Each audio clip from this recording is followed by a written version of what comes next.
اعوذ باللہ من الشیطان اللعین الرجیم بسم اللہ الرحمن الرحیم۔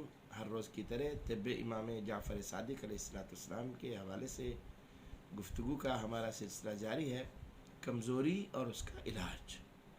حضرت امام جعفر صادق علیہ السلام اپنے جد بزرگوار حضرت محمد صلی اللہ علیہ وآلہ وسلم سے روایت فرماتے ہیں کہ آپ صلی اللہ علیہ وآلہ وسلم نے ارشاد فرمایا کہ گوشت سے بدن کا گوشت بڑھتا ہے، ہڈیاں مضبوط اور طاقتور ہوتی ہیں، سننے اور دیکھنے کی طاقت مضبوط ہوتی ہے۔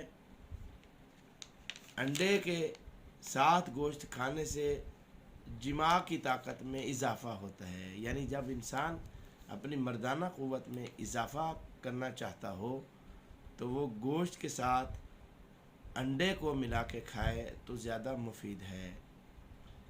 اور یاد رکھیے دوستان گرامی، گوشت کا حد سے زیادہ استعمال انسان کو حیوان اور درندہ بنا دیتا ہے، اس لیے ہفتہ میں 2 دن ناغہ رکھا گیا منگل اور بدھ کو، تاکہ مسلسل گوشت نہ کھایا جائے۔ 40 دن سے زیادہ تک گوشت نہ کھانا بھی مناسب نہیں ہے اور مسلسل کھانا بھی غیر مناسب ہے۔ اس لیے میری دعا ہے کہ مولا کائنات بحق محمد اہل بیت محمد ہمیں اپنے نبی صلی اللہ علیہ وآلہ وسلم اور ان کی اولاد کے بتائے ہوئے طریقوں پر زندگی گزارنے کی توفیق عطا فرمائے۔ والسلام علیکم ورحمۃ اللہ وبرکاتہ۔